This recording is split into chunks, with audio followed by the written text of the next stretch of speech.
నమస్కారం news vision కు స్వాగతం. ముందుగా వార్తల్లోని ముఖ్యాంశాలు.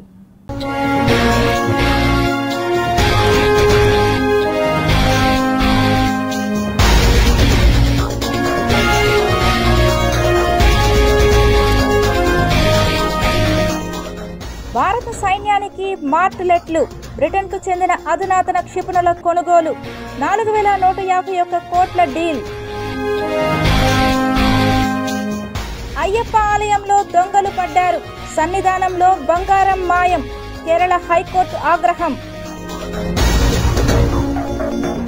ఏపీలో కల్తీ మద్యం, మందుబాబుల్లో కొత్త టెన్షన్, ఎక్సైజ్ శాఖకు షాక్. అటవీ శాఖ మంత్రి పవన్ కళ్యాణ్ సరికొత్త ఆలోచన, ఏనుగులకు రేడియో కాలరింగ్ బెల్ట్. వరుస వివాదాల్లో చిత్తూరు డిఎంఎన్హెచ్ఓ, కలెక్టర్ మాటలు బేఖాతరు. చిత్తూరులో జోరుగా కొనసాగుతున్న లింగ నిర్ధారణ పరీక్షలు. దేవస్థానం ఆసుపత్రుల్లో మెడికల్ షాపుల దందా, టీటీడీ ఆధీనంలోకి ఔషధ విక్రయాలు. పాలక మండలి చైర్మన్ బిఆర్ నాయుడు సరికొత్త ఆలోచనలు.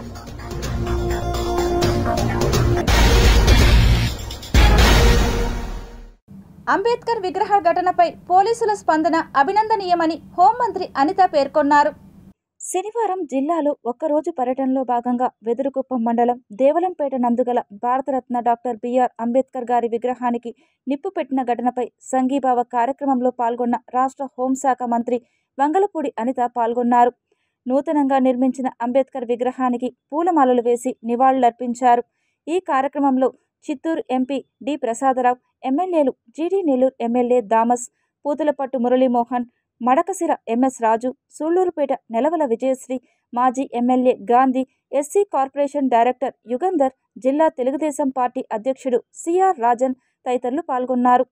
ఈ సందర్భంగా హోంమంత్రి మాట్లాడుతూ, అభివృద్ధి చేస్తుంటే అడ్డుకుంటున్నారు, కుల మతాల మధ్య చిచ్చు పెడుతున్నారు, దళితులకు రాజ్యాంగ హక్కు కల్పించిన మహానేత డాక్టర్ బిఆర్ అంబేద్కర్ను కూడా రాజకీయ క్రీడకు వాడుకోవడం దారుణమని, ప్రభుత్వంపై బురద చల్లడానికి చేసే ప్రయత్నాలన్నింటినీ అడ్డుకుంటున్నామని తెలిపారు. వ్యక్తిగత కక్షతో అంబేద్కర్ విగ్రహం కింద షాపును తగులబెట్టారని, రాష్ట్ర వ్యాప్తంగా దళితులను తప్పు పట్టించి రాజకీయ లబ్ధి పొందే ప్రయత్నం చేశారన్నారు. జిల్లా పోలీసు యంత్రాంగం అధునాతన సాంకేతిక పరిజ్ఞానంతో ఈ కేసును ఛేదించారని అభినందించారు. ప్రభుత్వం పట్ల పెరుగుతున్న ఆదరణను చూసి ఓర్వలేక ఇలాంటి చర్యలకు పాల్పడితే కఠిన చర్యలు తప్పవని హెచ్చరించారు. దళితులు ఐకమత్యంగా ఉండాలని ఆమె తెలిపారు. తప్పులు జరగకుండా కూడా పకడ్బందీగా చర్యలు తీసుకుంటున్నామని పేర్కొన్నారు. చిత్తూరులో గ్యాంగ్ రేప్ చేసిన నిందితులను నడి రోడ్డుపై లాక్కెళ్లి కోర్టు ముందు నిలబెట్టిన ఘనత మాదే అని తెలిపారు. తప్పు ఎవరు చేసినా కూడా చాలా సీరియస్గా చర్యలు ఉంటాయి. ఈ కార్యక్రమంలో సంబంధిత అధికారులు, పార్టీ ప్రతినిధులు, వివిధ కుల సంఘాల నాయకులు తదితరులు పాల్గొన్నారు.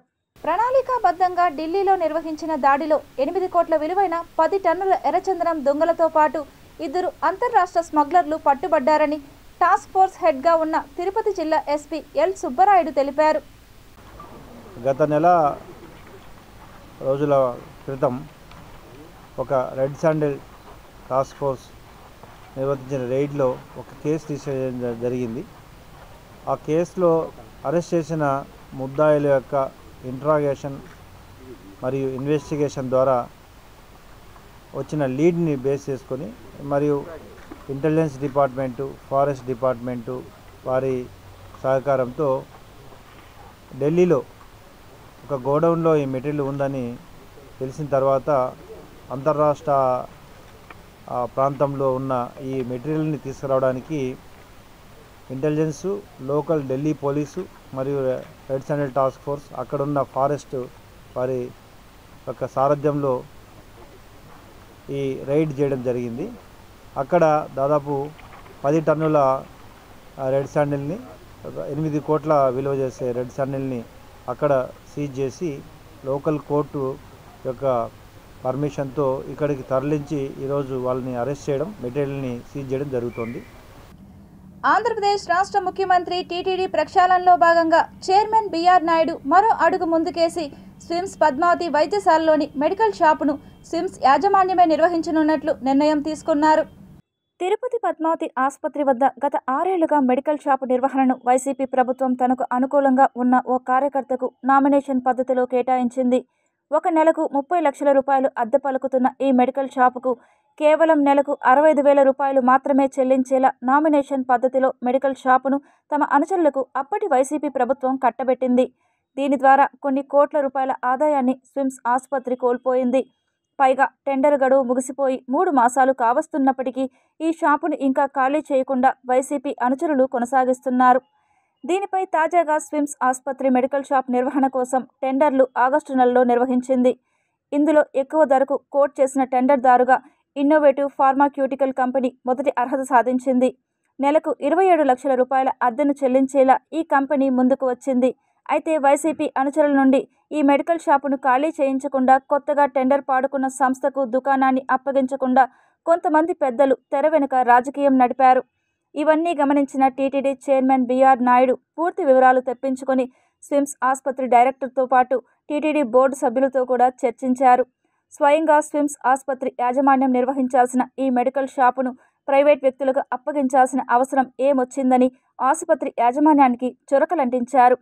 నిర్వహించిన టెండర్లను రద్దు చేయాలని అధికారులను ఆదేశించారు. మెడికల్ షాప్ నిర్వహణ కోసం స్విమ్స్ ఆసుపత్రి యాజమాన్యం తగిన సిబ్బందిని నియమించుకొని స్వయంగా మెడికల్ షాపును నిర్వహించాలని చైర్మన్ ఆదేశించారు. ఇందుకోసం అవసరమైన నిధులను పాలక మండలిలో చర్చించి విడుదల చేస్తామని, ఎట్టి పరిస్థితుల్లోనూ ప్రైవేటు వ్యక్తులకు, రాజకీయ పార్టీల అనుచరులకు అవకాశం లేకుండా స్విమ్స్ ఆసుపత్రికి వచ్చే పేషెంట్లకు ఆసరాగా నిలబడి నాణ్యమైన మందులను అందించేందుకు చర్యలు తీసుకోవాలని టీటీడీ చైర్మన్ బీఆర్ నాయుడు అధికారులను ఆదేశించారు. 2 వారాల్లోగా ఈ పద్మావతి ఆసుపత్రి వద్ద ఏర్పాటు చేసిన మెడికల్ షాప్ స్విమ్స్ ఆసుపత్రి ఆధ్వర్యంలో ప్రారంభించేందుకు సన్నాహాలు చేపట్టాలని సంబంధిత అధికారులను ఆదేశించారు. పేద రోగులు స్విమ్స్ హాస్పిటల్కు వస్తుంటారో వారికి అందరికీ కూడా సరసమైన ధరలకి నాణ్యమైనటువంటి మందులు ఇచ్చేటువంటి వెసులుబాటు ఉంటుంది.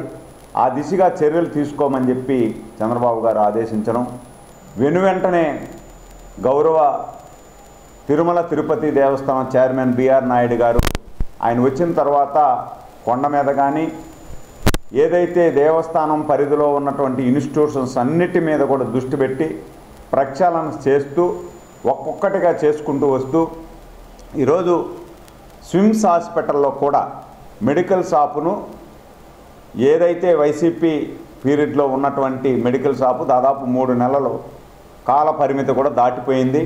ఇంకా ఆ స్విమ్స్లో ఉన్నటువంటి మెడికల్ షాపుని హ్యాండ్ ఓవర్ చేసుకోలేదు స్విమ్స్ అధికారులు. వెంటనే స్పందించి వాటిని స్విమ్స్ హాస్పిటల్లో అధికారులు హ్యాండ్ ఓవర్ చేసుకొని స్విమ్స్ ఆధ్వర్యంలోనే కూడా నడిపించాలని చెప్పి చెప్పడం జరిగింది. దానికి కావాల్సినటువంటి నిధులన్నింటినీ కూడా దేవస్థానం అందిస్తుందని వెంటనే చర్యలు తీసుకునే దిశగా బీఆర్ నాయుడు గారు చేస్తున్నటువంటి ప్రయత్నం చాలా అభినందనీయం. మందుబాబుల్లో ఇప్పుడు కొత్త టెన్షన్ మొదలైంది. కల్తీ మద్యం ఎఫెక్ట్ ప్రభుత్వం ఖజానాకు గట్టిగానే షాకిస్తోంది. సాధారణంగా ఆంధ్రప్రదేశ్లో రోజుకు సగటున 78 నుంచి 80 కోట్ల వరకు ఎక్సైజ్ రెవెన్యూ వస్తోంది.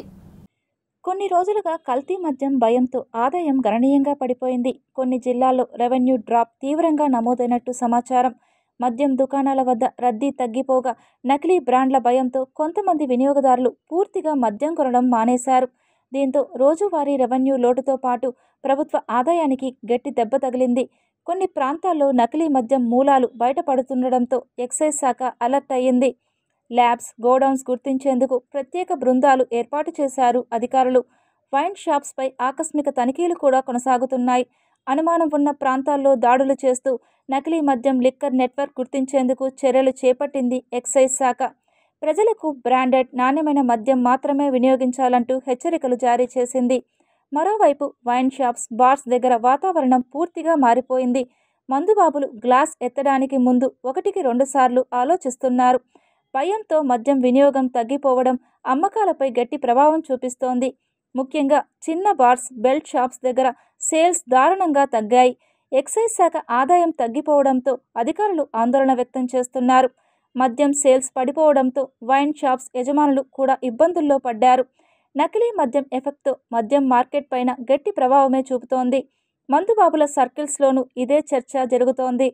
ఏది ఒరిజినల్ ఏది నకిలీ అని ఆలోచిస్తున్నారు లిక్కర్ ప్రియులు. కాగా కల్తీ మద్యం కేసులో ఎక్సైజ్ పోలీసులు విచారణ ముమ్మరం చేశారు. కేసులో కీలక నిందితుడిగా ఉన్న A1 అద్దేపల్లి జనార్దన్ చుట్టూ లోతైన విచారణ చేపట్టారు. జనార్దన్కు చెందిన ANR బార్ లైసెన్స్ను ఇప్పటికే సస్పెండ్ చేశారు కూడా. మరోవైపు భవానీపురం శ్రీనివాస్ వైన్స్లో కూడా కల్తీ మద్యం అమ్మకాలు జరిగినట్టు అధికారులు గుర్తించారు. ఇప్పటికే బార్ లైసెన్స్దారుణ్ణి విచారణ జరిపారు పోలీసులు. బార్ మేనేజర్గా పనిచేసిన కళ్యాణ్ వారానికి 15 కేసుల చొప్పున అమ్మకాలు జరిపినట్టు గుర్తించారు. కళ్యాణ్తో పాటు ఖాళీ బాటిల్ సరఫరా చేసిన శ్రీనివాస్ రెడ్డిని అరెస్టు చేసి రిమాండ్కు తరలించారు. దీంతో అరెస్టుల సంఖ్య 5కు చేరింది. మిగిలిన నిందితుల కోసం అధికారులు విచారణ చేపట్టారు. లింగ నిర్ధారణ పరీక్షల కేసుకు సంబంధించి కలెక్టరే స్వయంగా నిందితులను పట్టించిన జిల్లా వైద్య ఆరోగ్య శాఖ అధికారులకు వారిపై చర్యలు తీసుకోవడానికి సమయం కుదరలేదు. 5 నెలల కిందట లింగ నిర్ధారణ ముఠాను పట్టుకున్న వారిలోని వైద్య సిబ్బందిపై చర్యలు ఇంతవరకు తీసుకోలేదు. మొత్తం 3 ఉన్నారని తేల్చి 5 నెలల జాప్యం తరువాత శుక్రవారం ఒకరిపై మాత్రమే చర్యలు తీసుకోవడంతో తీవ్ర విమర్శలు వస్తున్నాయి. వైద్య ఆరోగ్య శాఖ నిబంధనలకు విరుద్ధంగా చిత్తూరు నగరంలో లింగ నిర్ధారణ పరీక్షలు జరుగుతున్నాయని తెలుసుకున్న కలెక్టర్ సుమిత్ కుమార్ నిఘా పెట్టారు. 2 నెలల తరువాత భగత్ సింగ్ కాలనీలో తమిళనాడు రాష్ట్రానికి చెందిన పలువురు మహిళలకు పరీక్షలు జరుగుతున్నట్లు గుర్తించారు. స్థానిక అధికారుల మీద నమ్మకం లేక ఆయనే మే 14న అక్కడికి వెళ్లారు. లింగ నిర్ధారణ పరీక్షలకు సంబంధించిన యంత్రాలను సీజ్ చేసి 11 మంది గర్భిణుల్ని 3 నిర్వాహకుల్ని అదుపులోకి తీసుకున్నారు. 2014 నుంచి అంటే 11 ఏళ్లుగా ఇక్కడ పరీక్షలు చేస్తూ నెలకు దాదాపు 10 లక్షలకు పైగా సంపాదిస్తున్నారని విచారణలో తేలింది. ఈ 11 ఏళ్లలో ఒక్క కేసు నమోదు కాకపోవడం, వైద్య ఆరోగ్య శాఖ ఉన్నతాధికారులు పట్టించుకోకపోవడం ఆశ్చర్యకరం. ఈ క్రమంలోనే అప్పట్లో DMHOకు DCHSకు కలెక్టర్ నోటీసులు కూడా ఇచ్చారు. అప్పట్నుంచి ఈ కేసు అనేక మలుపులు తిరిగింది. నిందితుల్ని కేసులో నుంచి తప్పించేందుకు పోలీసులు పెద్ద ఎత్తున డబ్బులు వసూలు చేశారనే ఆరోపణలు కూడా వచ్చాయి. మొత్తానికి 20 మందిపై కేసులు నమోదు చేశారు. వారిలో వైద్య ఆరోగ్య శాఖ సిబ్బంది 3 ఉన్నట్లు తేలింది.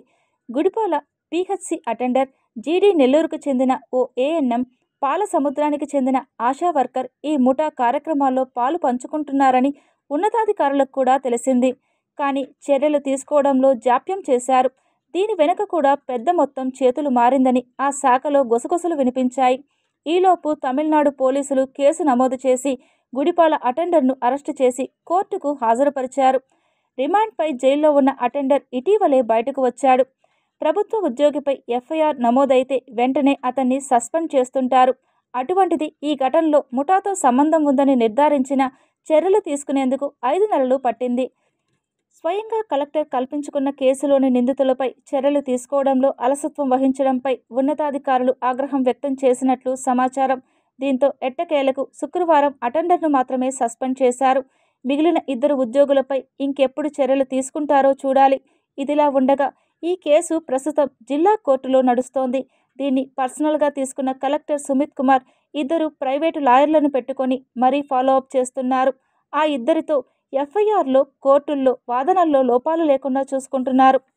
పవిత్ర పుణ్యక్షేత్రమైన తిరుమలలో భగవంతుణ్ణి అత్యంత దగ్గరగా దర్శించుకోవాలనే ప్రతి భక్తుడి కోరికను నెరవేరుస్తూ తిరుమల తిరుపతి దేవస్థానం TTD ఓ అద్భుతమైన అవకాశాన్ని కల్పిస్తోంది. శ్రీవారి గర్భగుడికి మొదటి గడప బంగారు వాకిల్ నుంచి దివ్య రూపాన్ని కళ్లారా వీక్షించే అరుదైన దర్శన భాగ్యాన్ని లక్కీ డీప్ విధానం ద్వారా అందిస్తోంది. సాధారణ దర్శనం 7వ ద్వారం నుంచి జరుగుతుండగా ఈ ప్రత్యేక అవకాశం ద్వారా స్వామివారిని చాలా అతి చేరువ సుమారు 10 అడుగుల దూరం నుంచి దర్శించుకోవచ్చు. ఈ మహత్తర అవకాశం కేవలం శ్రీవారి దర్శనానికే పరిమితం కాదు. అత్యంత వైభవంగా నిర్వహించే సుప్రభాతం, తోమాల వంటి అరుదైన ఆర్జిత సేవలను కూడా ఇంత దగ్గర నుంచి చూసి తరించడానికి భక్తులకు అవకాశం దక్కుతుంది. ఈ సేవల్లో పాల్గొనడం వల్ల భక్తులకు ఒక మరుపురాని ఆధ్యాత్మిక అనుభూతి లభిస్తుంది. అయితే భక్తుల రద్దీని, టికెట్ల డిమాండ్ను దృష్టిలో ఉంచుకొని ఈ అద్భుతమైన అవకాశం అందరికీ సమానంగా దక్కేలా ఎలక్ట్రానిక్ లక్కీ డీప్ ఈ-డిప్ విధానాన్ని TTD అమలు చేస్తోంది. ఈ లక్కీ డీప్ ద్వారా ఎంపికైన అదృష్టవంతులకు మాత్రమే ఈ సేవల్లో పాల్గొనే భాగ్యం లభిస్తుంది. శ్రీవారి సేవల్లో పాలు పంచుకోవాలనుకునే భక్తులు ఈ లక్కీ డీప్లో పాల్గొనడానికి ఆన్లైన్లో తమ పేర్లను నమోదు చేసుకోవచ్చు. ఈ ఆర్జిత సేవల టికెట్ల కోసం ప్రతి నెల 18వ తేదీన TTD అధికారిక వెబ్సైట్లో దరఖాస్తు చేసుకోవడానికి అవకాశం ఉంటుంది. నిర్ణీత గడువులోగా నమోదు చేసుకున్న వారి వివరాలను ఒకేసారి పరిగణలోకి తీసుకొని పారదర్శకమైన పద్ధతిలో కంప్యూటర్ ద్వారా లక్కీ డీప్ నిర్వహిస్తారు. ఇందులో ఎంపికైన భక్తులకు మొబైల్ సందేశం, SMS ద్వారా సమాచారం అందుతుంది. భక్తులు ఈ దివ్యమైన దర్శన భాగ్యాన్ని పొందేందుకు అధికారిక టీటీడీ వెబ్సైట్ను మాత్రమే సందర్శించాలని, ఇలాంటి అనధికారిక వెబ్సైట్లను నమ్మవద్దని టీటీడీ విజ్ఞప్తి చేస్తోంది. ఈ లక్కీ డీప్ పద్ధతి తిరుమలలోని అత్యంత ముఖ్యమైన డిమాండ్ ఉన్న ఆర్జిత సేవలకు సుప్రభాతం, తోమాల, అర్చన, అష్టదళ పాద పద్మారాధన వంటివి వర్తిస్తుంది. కాబట్టి ఈ అద్భుతమైన అవకాశాన్ని సద్వినియోగం చేసుకొని శ్రీవారి దివ్య అనుగ్రహానికి పాత్రులు కావాలని భక్తులకు సూచించడమైనది. అటవీ ప్రాంతాల సమీపంలోని గ్రామీణ ప్రాంతాల్లో ఏనుగుల సంచారం అరికట్టేందుకు అటవీ శాఖ అధికారులు చర్యలు చేపట్టారు. కౌండిన్య అభయారణ్యంలో సంచరిస్తున్న 2 ఏనుగులకు రేడియో కాలరింగ్ బెల్ట్ ఏర్పాటు చేసే ప్రయత్నంలో పడ్డారు. 4 ఏళ్ల క్రితం ఇండియన్ ఆయిల్ కార్పొరేషన్ సహకారంతో ఎంపిక చేసిన ఏనుగులకు దీన్ని ఏర్పాటు చేయాలని భావించిన సాంకేతిక సమస్యల కారణంగా వీలు కాలేదు.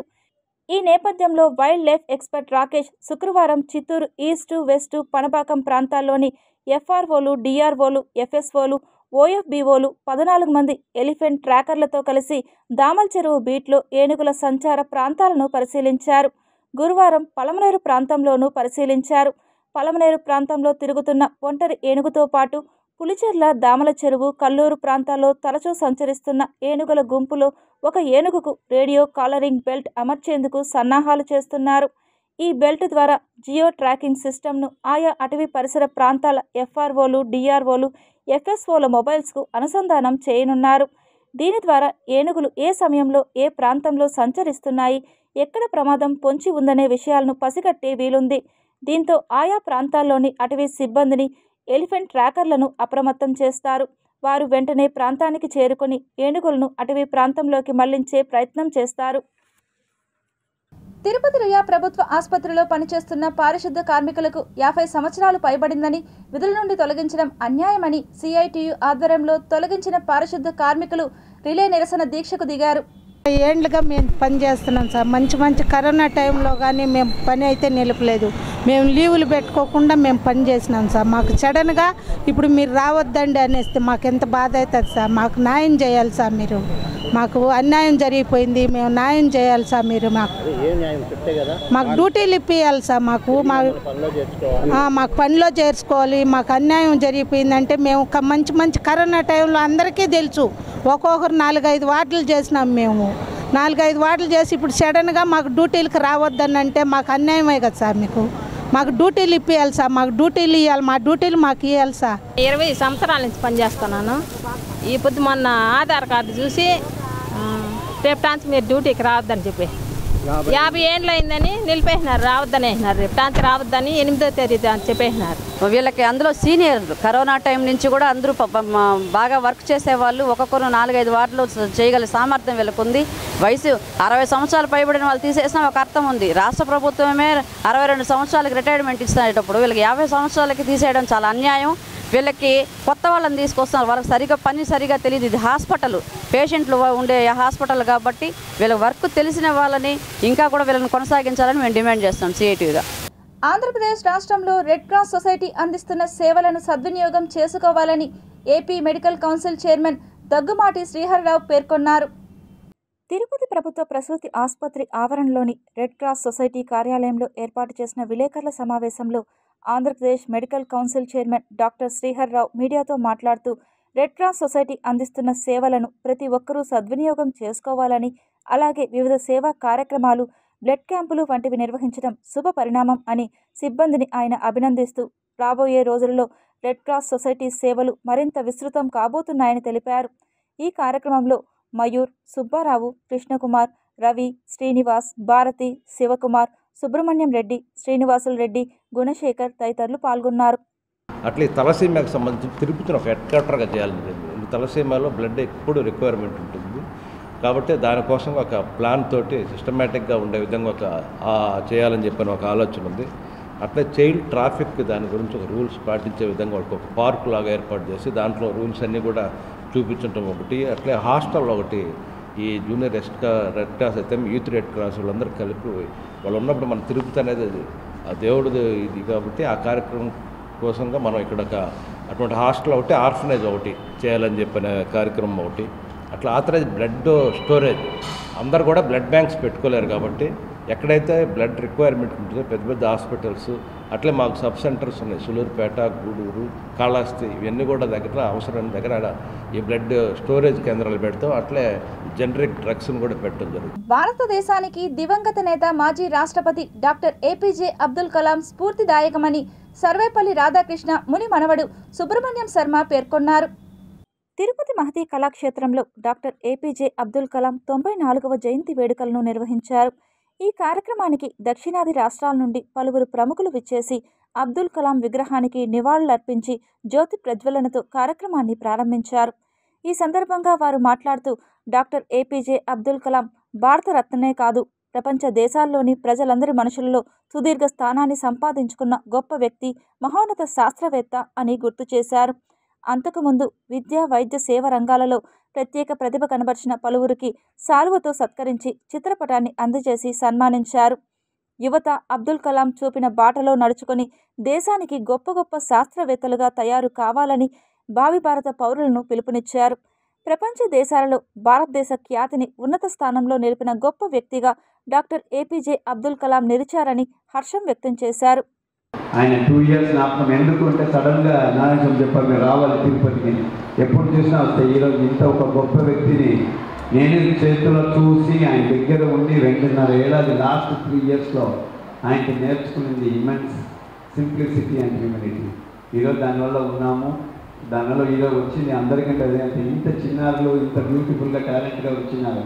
మాకు చాలా సంతోషం. Paralyzed person will get up from the table and walk, or within 3 months he will be able to lead an independent life most of the times. This is the wonder that this latest technology of intervention neuroradiology has been able to achieve. And మా husband కూడా medical కాలేజ్లో professor. So వాళ్ళు ఇచ్చిన డబ్బుతోనే నేను social services అనేది మొదలుపెట్టాను. So అలా అందులో ఉండే ఇవ్వడంలో ఉండే ఆనందాన్ని గ్రహించి నేను కన్సిస్టెంట్గా వీ సపోర్ట్ చారిటబుల్ ట్రస్ట్ అనే ఆర్గనైజేషన్ని ఇది చేసి దాని ద్వారా నేను సర్వీసెస్ అందిస్తున్నాను. అలాగే ప్రస్తుతం ఇంపాక్ట్ ఇంటర్నేషనల్ రీజనల్ ప్రెసిడెంట్ కూడా. వ్యక్తిత్వ వికాసం అన్నది ఇప్పుడు పిల్లలకు చాలా అవసరం. గత సార్వత్రిక ఎన్నికల్లో అన్ని రాష్ట్రాల్లో చోటు చేసుకున్న ఓట్ల గల్లంతు, ఈవీఎంల ట్యాంపరింగ్కు వ్యతిరేకంగా తమ పార్టీ ఆధ్వర్యంలో పోరాడుతున్నట్లు ఏఐసీసీ కార్యదర్శి గణేష్ కుమార్ యాదవ్ వెల్లడించారు. శనివారం స్థానికంగా ఉన్న ఓ ప్రైవేటు లాడ్జిలో జిల్లా కాంగ్రెస్ పార్టీ కార్యవర్గ విస్తృత స్థాయి సమావేశాన్ని నిర్వహించారు. ఈ సందర్భంగా ఆయన మాట్లాడుతూ ఓట్ల గల్లంతు, ఈవీఎంల ట్యాంపరింగ్పై దేశవ్యాప్తంగా 5 కోట్ల మంది ఓటర్ల నుంచి సంతకాలను సేకరించి ఉన్నట్లు వెల్లడించారు. డీసీసీ అధ్యక్షులు పోటుగారి భాస్కర్ మాట్లాడుతూ తమ పార్టీ ఆధ్వర్యంలో చిత్తూరు జిల్లా వ్యాప్తంగా ఓట్ల చోర్పై 1,00,000 మంది సంతకాల సేకరణను లక్ష్యంగా పెట్టుకున్నట్లు, అందులో భాగంగా ఇప్పటికే 50% పూర్తి చేసినట్లు పేర్కొన్నారు. ఈ సమావేశంలో చిత్తూరు జిల్లా పరిధిలోని 7 అసెంబ్లీ నియోజకవర్గాలకు సంబంధించి పార్టీ ఇన్ఛార్జీలు, మండల పార్టీ అధ్యక్షులు తదితరులు పాల్గొన్నారు. If the assembly coordinators and the mandal presidents are present here, so when I call out assembly, I want the assembly coordinator and the mandal president. Assembly coordinator stand up and the mandal presidents put your order. తిరుపతిలోని ఒక private సమావేశ మందిరంలో తిరుపతి జిల్లా, తిరుపతి నగర Congress party సమీక్ష సమావేశాన్ని నిర్వహించారు. మనము వీలైనంత వరకు మనకి ఏమి లేదనుకోకుండా కాంగ్రెస్ పార్టీ ఏమి లేదు కూడిపోయిందని అన్నారు. కానీ ఈరోజు కాంగ్రెస్ పార్టీ అంచెలంచెలుగా ఎదుగుతూ మనం ఎంత ముందుకెళ్తున్నామో ప్రతి ఒక్కరికి తెలుసు. ప్రతి ఒక్క అధికారులు కానీ, ఎస్పీ కానీ, కలెక్టర్ కానీ ప్రతి ఒక్కరు కూడా మన గురించి మాట్లాడుకునేటువంటి పరిస్థితి. వైఎస్ఆర్సీపీ నాయకులు కావచ్చు, లేకపోతే తెలుగుదేశం నాయకులు కావచ్చు, బీజేపీ నాయకులు కావచ్చు, ప్రతి ఒక్కరు కూడా మన గురించి మాట్లాడుకునేటువంటి పరిస్థితి. చిత్తూరు జిల్లా తవణంపల్లి ప్రజలు వర్షం వస్తే చాలు ఇండ్లకు ఎలా చేరాలి అని సందిగ్ధంలో ప్రజలు బిక్కుబిక్కుమంటూ బతుకు సాగిస్తున్నారు. తవణంపల్లి మండలంలో 32 పంచాయతీలు. అన్ని పంచాయతీలకు ఇప్పుడు వర్షం భయం పట్టుకుంది. వాగులు వంకలు ప్రవహించినందుకు సంతోషపడాలా, లేక బ్రిడ్జిలు కాలువలు కొట్టుకుపోయి ఎక్కడికక్కడే ఉండిపోయి బాధపడాలా అర్థం కాలేదు. మండలంలో 4 ప్రధాన రహదారులు ఉన్నాయి. అరగొండ, గాజులపల్లి, బోయపల్లి మధ్య జొన్న గొరకల కాణిపాకం సమీపంలోని పుణ్య సముద్రం బ్రిడ్జిలు ప్రధానం. ఇక్కడి నుండి ప్రజలు సుదూర ప్రాంతాలకు రాకపోకలు సాగిస్తారు. అటు అర్ధగిరికి, కాణిపాకం క్షేత్రాలకు వెళ్లే రహదారులు కూడా ఈ బ్రిడ్జి మీదుగా వెళ్లాల్సి ఉంది. అయితే వర్షాలు పడి వంకలు సాగిన మరుక్షణమే తాత్కాలిక బ్రిడ్జిలు పూర్తిగా కొట్టుకుపోవడం జరుగుతోంది.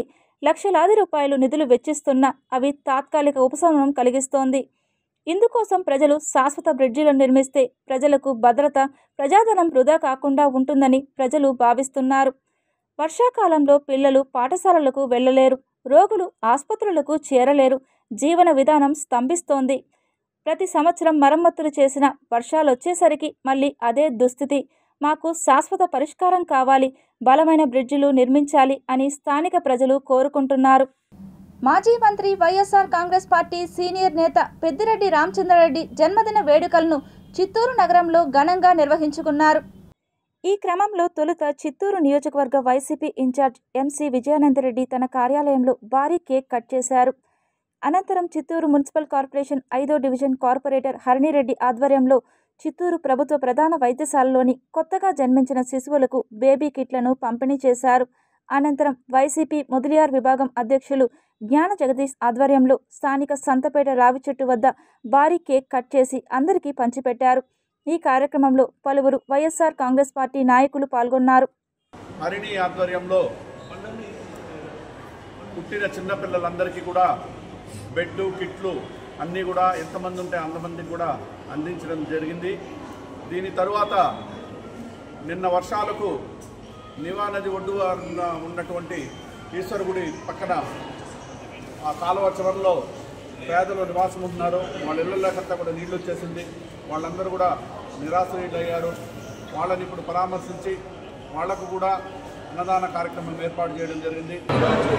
వైఎస్ఆర్సీపీ కుటుంబం సభ్యులందరూ కలిసి ప్రభుత్వ హాస్పిటల్లో ఉన్న మెటర్నిటీ వార్డులో పిల్లలకి పుట్టిన బిడ్డలకి అందరికీ కిట్స్ పంపిణీ చేయడం జరిగింది. మా నాయకులు పెద్దిరెడ్డి రామచంద్రారెడ్డి గారు ఆయురారోగ్యాలతో ఉండాలని నేను భగవంతుని ప్రార్థిస్తూ అన్ని దానాలలోకెల్లా అన్నదానం మిన్నా అని శ్రీ పద్మావతి ఓల్డేజ్ హోమ్ నిర్వాహకులు మునీంద్ర నాయక్, మల్లారపు మధు పేర్కొన్నారు. అన్నదానం చేయడంలో ఉండే తృప్తి మరెందులోనూ లేదని, అన్నం పరబ్రహ్మ స్వరూపమని తెలిపారు. తిరుపతి అలిపిరి మార్గంలోని శ్రీ పద్మావతి వృద్ధాశ్రమంలో పెద్దిరెడ్డి రామచంద్రారెడ్డి పుట్టినరోజును పురస్కరించుకొని జన్మదిన వేడుకలను నిరాశ్రయులు, వృద్ధుల మధ్య వేడుకలను నిర్వహించారు. ఈ సందర్భంగా వారు మాట్లాడుతూ ప్రతి సంవత్సరం ఆయన జన్మదిన వేడుకలను నిర్వహిస్తుంటామని తెలిపారు. పేదల పెనిది నవరత్నాల ఆశయ జ్యోతి మాజీ ముఖ్యమంత్రి వైఎస్ జగన్మోహన్ రెడ్డి గారి ఆశీస్సులతో పెద్దిరెడ్డి రామచంద్రారెడ్డి గారు ఆయన కార్యక్రమాలను దిగ్విజయంగా చేయాలని మనస్ఫూర్తిగా ఈరోజు చిత్తూరు జిల్లాలో దళిత గిరిజనుల తరపున మేము గొప్పగా ఈ పుట్టినరోజు జరుపుకుంటున్నాము. డాక్టర్ పెద్దిరెడ్డి రామచంద్రారెడ్డి గారి జన్మదిన 75వ జన్మదిన శుభ సందర్భంగా ఉమ్మడి చిత్తూరు జిల్లాలో వారి యొక్క అభిమానులు శ్రీ పద్మావతి వృద్ధాశ్రమం నందు ఈరోజు కేక్ కట్ చేసి అన్నదానం నిర్వహిస్తున్నారు. శ్రీ పెద్దిరెడ్డి రామచంద్రారెడ్డి గారికి ఆ కలియుగ ప్రత్యక్ష దైవము శ్రీ పద్మావతి వెంకటేశ్వర స్వామి ఆశీస్సులు నిండుగా ఉండాలని మనస్ఫూర్తిగా మేము కోరుకుంటున్నాము. శ్రీ హదీరాం బావాజీ యొక్క విగ్రహ ప్రతిష్ఠ కార్యక్రమాన్ని జయప్రదం చేయాలని అఖిల భారతీయ బంజారా సంఘ నాయకులు వెంకటరమణ నాయక్, శివనాయక్ పిలుపునిచ్చారు. ఈ కార్యక్రమం ఈ ప్రపంచంలో ఎక్కడా లేదు. ఇప్పుడు దాకా మఠానికి కొన్ని కోట్ల ఆస్తి ఉండదు, కానీ ఒక టెంపుల్ నిర్మించిన దాఖలాలు ఎక్కడా కానీ లేవు, ప్రపంచంలోనే లేదు. తిరుపతిలో కూడా ఆయన మఠం అనేది ఎక్కడా లేదు. కాబట్టి మా బంజారా నాయకుడు శివనాయక్ దీనికి పూనుకొని మనకంటూ ఒక టెంపుల్ ఉండాలని ఆయన యొక్క పట్టుదలతో ఇక్కడ ఒక గుడిని నిర్మాణం చేసి ప్రతిష్ట విగ్రహం చేయడం అనేది చాలా సంతోషదాయకము. ఆల్ ఇండియా బంజారాలు అందరూ కూడా దీన్ని పాల్గొని హతీరాం బావాజీ విగ్రహ ప్రతిష్టను జయప్రదం చేయాలని ప్రతి ఒక్కరిని పేరు పేరున బంజారా అసోసియేషన్ వాళ్ళకి ప్రతి ఒక్కరికి కూడా కోరుకోవడం జరుగుతుంది. హతీరాం బావాజీ భక్తాదులు, వెంకటేశ్వర స్వామి యొక్క భక్తాదులు ప్రతి ఒక్కరు నలుమూలల నుంచి ఉన్న లంబాడాలు, బంజారాలు అందరూ ఈ యొక్క బర్షి ఉత్సవాన్ని జయప్రదం చేయాలనేసి నేను వారిని మరీ కోరుతున్నాను. నా పేరు బుక్యా శివానాయక్. ఈ యొక్క హతిరాం బావాజీ ఆలయాన్ని ఒక స్థాపన చేయడానికి ముందుండి నేను కృషి చేశాను. దీనికి నిలబెట్టాలనే ఒక తాపత్రము. ఎందుకంటే దాదాపు 600 సంవత్సరాల నుంచి హతిరాం బావాజీ విగ్రహం ప్రతిష్ట చేయలేదు. ఎన్నో ఆస్తులు ఉన్న అంతస్తులు ఉన్న స్వామివారికి విగ్రహం కూడా చేయలేదని మా యొక్క బంజారాలకి ఒక దోషంగా మారిందని భావనతోటి ఈ యొక్క ఆలయ నిర్మాణానికి పునాది కట్టాము. ఇక్కడ ఉన్నటువంటి బంజారాలు తిరుపతి ప్రజలు అందరూ సహకారంతో ఇక్కడ ఆలయ నిర్మాణం చేశామనేసి కూడా అందరికీ తెలియజెప్తూ శబరిమల ఆలయ నిర్వహణ చేపడుతున్న ట్రావెన్కోర్ దేవస్వం బోర్డు కార్యకలాపాలు తీవ్ర వివాదాస్పదంగా మారాయి. కూతురి పెళ్లికి దేవాలయం దగ్గర బంగారం అడుక్కునే వ్యక్తిని దాతగా చూపి ఆయనకు కిలోల కొద్దీ బంగారం పూత ఉన్న భారీ విగ్రహాల తొడుగుల పునరుద్ధరణ బాధ్యత అప్పగించింది. పునరుద్ధరణకు ఆయన సొంతంగా వెచ్చించిన బంగారం 400 గ్రాములు కాగా దేవస్థానం 42.8 కిలోల బరువున్న బంగారం పూతతో కూడిన రాగి తొడుగులను ఆయనకు ఇచ్చింది. చివరకు మెరుగులు దిద్దించి అప్పగించిన రాగి బంగారు తొడుగుల బరువు కేవలం 38.25 కిలోలు, అంటే 4.5 కిలోలు తేడా వచ్చింది. తగ్గిందంతా బంగారమేనని అనుమానిస్తున్నారు. శబరిమల ఆలయంలో ద్వారపాలక విగ్రహాల పాదపీఠానికి తొడుగులకు వేసిన బంగారు తాపడం మెరుగు తగ్గడంతో దానికి తన సొంత ఖర్చుతో కొత్తగా తాపడం వేయించేందుకు బెంగళూరుకు చెందిన ఉన్నికృష్ణన్ పొట్టి ముందుకొచ్చాడు. ఆయన గతంలో దేవస్థానంలో ఉద్యోగం చేసినవాడే కావడం గమనార్హం. నిజానికి 2018లో కూడా ఇతనికి ప్రధాన ద్వారం బంగారం తాపడం మెరుగులు పెట్టే బాధ్యతను అప్పగించారు. ఆయన ఏకంగా ప్రధాన ద్వారాన్ని చెన్నైకి తీసుకెళ్లి బంగారు తాపడం పెట్టించుకువచ్చారు. ఆ సమయంలో దేవస్థానమే ఆయనకు 474.9 గ్రాముల బంగారాన్ని ఇచ్చింది. కొత్తగా తాపడం చేసిన ఆలయ ద్వారాలను ఉన్నికృష్ణన్ పొట్టి 2019 మార్చిలో కేరళకు తీసుకొచ్చి ఒక పెద్ద కార్యక్రమంలో ఆలయ పెద్దలకు అప్పగించాడు. హైకోర్టు అంతటితో వదల్లేదు. ఇప్పుడు ఆలయంలో ద్వారపాలకుల విగ్రహాలకు అమర్చిన పాదపీఠం తొడుగులు అసలువా నకిలీవా అనేది తేల్చాలని ఆదేశించింది. కేరళ హైకోర్టు దేవస్థానం బంగారం దుర్వినియోగంపై క్రిమినల్ కేసు నమోదు చేయాలని రాష్ట్ర పోలీసులను ఆదేశించింది. Tirupati bullion gold jewellery and silver merchants association సమాచారం మేరకు తిరుపతి లోకల్ బులియన్ మార్కెట్లో బంగారం వెండి ధరలు ఇలా ఉంటాయి. 24 క్యారెట్ల బంగారం 10 గ్రాముల ధర 1,26,060 రూపాయలు. 22 క్యారెట్ల బంగారం 1 గ్రాము ధర 11,731 రూపాయలు. వెండి 1 కేజీ ధర 1,67,100 రూపాయలు. రీటైల్ వెండి 1 గ్రాము ధర 175 రూపాయలుగా ఉంటుంది. వార్తలు ముగించే ముందు ముఖ్యాంశాలు మరోసారి చూద్దాం.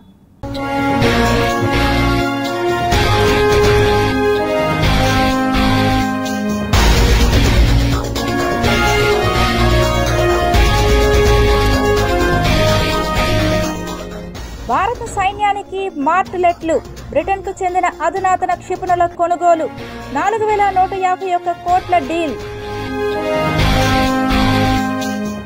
అయ్యప్ప ఆలయంలో దొంగలు పడ్డారు, సన్నిధానంలో బంగారం మాయం, కేరళ హైకోర్టు ఆగ్రహం. ఏపీలో కల్తీ మద్యం, మందుబాబుల్లో కొత్త టెన్షన్, ఎక్సైజ్ శాఖకు షాక్. అటవీ శాఖ మంత్రి పవన్ కళ్యాణ్ సరికొత్త ఆలోచన, ఏనుగులకు రేడియో కాలరింగ్ బెల్ట్. వరుస వివాదాల్లో చిత్తూరు డిఎంఎన్హెచ్ఓ, కలెక్టర్ మాటలు బేఖాతరు. చిత్తూరులో జోరుగా కొనసాగుతున్న లింగ నిర్ధారణ పరీక్షలు.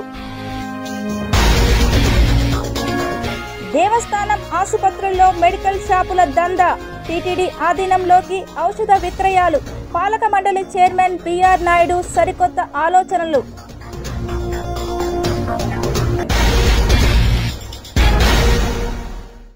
ఈ వార్తలు ఇంతటితో సమాప్తం. సమగ్ర సమాచారంతో విశేషంలో మళ్ళీ కలుద్దాం. అంతవరకు సెలవు, నమస్కారం.